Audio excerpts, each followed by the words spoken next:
Adom TV so Adom TV so bejo ndwumadi so dia we kan se on sempa isa kana no pa so jamide de profiki wala sa gudi catch back pe ana mesin kunya ekọ no kwanten kode nsema wodo nsaka ena no pensu bi e Ghana gudim eja ka kire busuafo na fofo oyere oma wo fasefo na mukrumu eno mprafo nyina se prof anya ginam a yede nkomo no 8 ansa ba se no so ma se game park games one more added the eagerly anticipated pick one game netia ba arrival with the bank but more than that so do between Sanjay betia boa e maniama etiam kwede ma chusu o favorite number from 1 to 36 na fi stake na o stake a obetime stake from 1 Ghana cedis to 350 Ghana cedis obetime di bam cash papa na ye kan wasem but more than that o do hojime betia saboa o dial star 946 hash na all networks na for dia to be eno pon www.gameparkgames.com na for nem penfo 20 cedis house so near di kan say draw ne ba so Adom TV so anopa no nkron ana fe so awia kataban so prem to bere na eye draw na atiansa ba na fe 6 enwumre na draw no atiansa to fam tie ba so prensa when dia no pa betia dia awia when dia awia so betia dia enwumre obetia dia no pa dia awia san dia enwumre nyina no dia ohwese na Mexico so eno ye triple bank ana wo dia ahwim no bo modia da so do hu betia san gym game park games o se more more power na mu chacha diwa wadwene timi bom timi hyehyew na afi woni so biriw na afi woni timi kra kokko na pu so mesel ntia afa dwene kakra ton. This is regulated by the National Lottery Authority nti mesel oni mu fingo twa ya fa ho njim obetia na se oto chache ya na odi adwene kakra atua ton. Kingdom from paying for Edinama Miru na ebo echidom the Kingdom Heba and ebo echidom na from the Kingdom Home Estate so abe peso and the Kingdom Gale Betes na Kingdom Gale Capsules eduno ebo adwuma too much but more than that obese immune system ni gina so asrafo asebenya do kunya dewa if you redeem na face so proper chibo ma pomo don semeti kuya Kingdom Gale Betes untimi no betes na wa memene capsules ni bi aguye beti aboa na immune system na timi gina yi low blood pressure na fe cholesterol study anu asanwa adore reduce sugar level no emane stabilize na bo manema etia kwede ma bo modern da Kingdom Gale Bitters and Kingdom Gale Capsules eduno ano enam setete na boa amamanfo bi na asori abobom kete ntimi sew onso setimi ke betia boa New Kingdom Ginseng Power Caps recommended for sexual weakness memedru no obese for chairman itwa puse na fe tu chede ma odia New Kingdom Ginseng Power Capsules bo modern da onsetimi ke betia boa waist pains untimi ntopa no konanim emanen sam na chi enswenge Mr. Obomodia saka bi beboa mental stress na face produce power extra iwale wo boy adwuma best do hwe hane chi na still ogusu jina nan so a wo bo adwuma we New Kingdom Ginseng Power Capsules memedru no afi manage ni efene tremendous capsules ekusia se chairman ba na so kaso ntioboa we use tremendous capsules where the dokodokodo every tieni okaso ntioboa butia mo ho na boa maniama etia kwedi ama no ni tremendous capsules ni candidiasis white fetal na so deep proper infio na eme ho nka no etimiesa ko ye ni ehwese ne Mexico so se wade na no edi adwuma na ni tremendous capsules manadro no mema ne toma ma na ebeje na omoso etimi asade adem ade aboa amaniama etia kwenti ne odo bia ebeton kwanta pa tremendous capsules ne adru no afia the New Kingdom home estate enso etia ba Kingdom Home Estate na dan papa utimi sampa electricity na afesu kwansu ebawawa no pon security ba mo ho sem de o mayire mu pampin se dondo ne tinene ne to wonya ba bi emfamfa ne ani kampa ne se wo kwan ho pa ti ope Kingdom Home Estate a obetine mpemfo 20 cedis so omo esan ewo ehihye so kokra se wo ha obetine akwa Abri Botanical Gardens Beautiful Safari Valley Resort na afesu tete kwashi Memorial Hospital obetine aksan ko hwe opomodin se mo ho ewe kropon right after Lata Junction no on sabe kan Kingdom Home Estate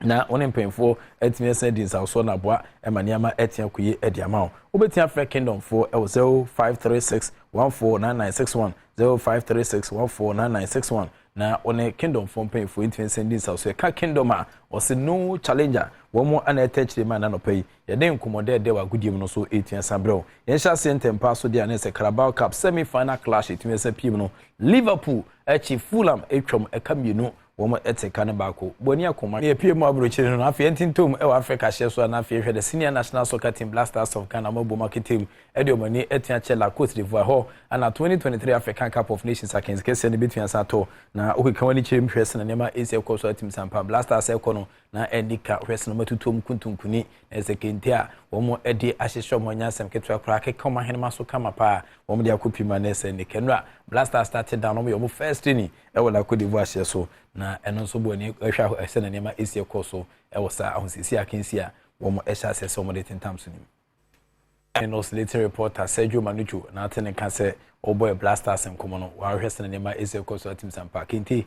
for too much but shadows mam say kente na Ghana for nkwa na che kente Ivory for kente kura sen Ghana until we in Mexico so where ye fry vehicles for Ghana for beje so me fa se bia omo na from but na nye omo na from nyame adoma ye bedi nkomo na chine afa ye de hye bibre na etiansa brɛ but coach Otuado former Blasters coach on qualify Ghana at the World Cup with a draw in Nigeria home and away in a draw near the koya ye ba e peneja oje adwuma ne to ni we Chris Uti on the kita adwuma but Otuado say Cup of Nations say I say mobile drink akra de aman we dwumadi a eno so yegusu aid nti no ye de nkomo ba but den kom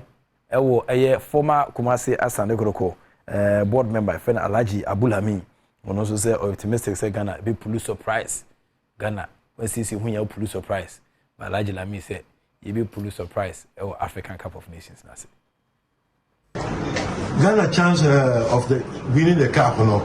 me who as we won 50-50. We won 50-50. Maybe we make because we are very young team. The team is very young, but I believe if you can make it the quarter or semi-final, that will be fine. With the quality of players I aware and the current players I aware with the coach, the BIA cost around the Black Stars of Ghana. What do you wear the football actually? Do you foresee say sir the won't predict and now say amount for a say you for good Ghana 14 years over I into NG upon it and create a woman quick winning the cup in the Uber around this time because of looking at the quality of materials they have. Actually a very young team but money buya now if you are providing demand you are in a very respectable position then we can take that from there. Inti nese ni epiem na Alhaji Abu Lamin ana otene kanse file di Mrs. Avonyo Mavis Amano oneno 18 so no se Ghana be pull surprise after 41 years in Europe say hwese na Mexico so a ye ne Namibia for crab boy go ama but ni nam ni be pull surprise ye no ye ne first Ghana inti yenkom na afi hwese na ma Asia ko Afcon minute isi yekom ewo Ivory Coast we Ivory Coast minute inti yeko Ivory Coast minute na no ye to competition na ehwe cities awdo na me adoma wo mo ede akensi ne beti atentam so Ivory Coast minute ana me komi yenhwe inti erade enken na ho na ontene ni man ompagya mfi bia ni da so ni fa ko bia ni da so you see na mada wase bebre na mama mo enhwe Kingdom Herba e the Kingdom Galibites ne Kingdom Gali Capsules na ba New Kingdom Jensen Power Capsules so and also for men and after tremendous capsules say man there and the Kingdom Home Estate and papa pa near there ba was set to make a bit boa and my name was terminating some quid amount over Fair Kingdom 053-614-9961 053-614-9961 na on a Kingdom phone pay for any south so nhwemwa e ma niam 822 yemfama yenkum na yenko Ivory Coast minute na fi hwese na niam city e Ivory Coast so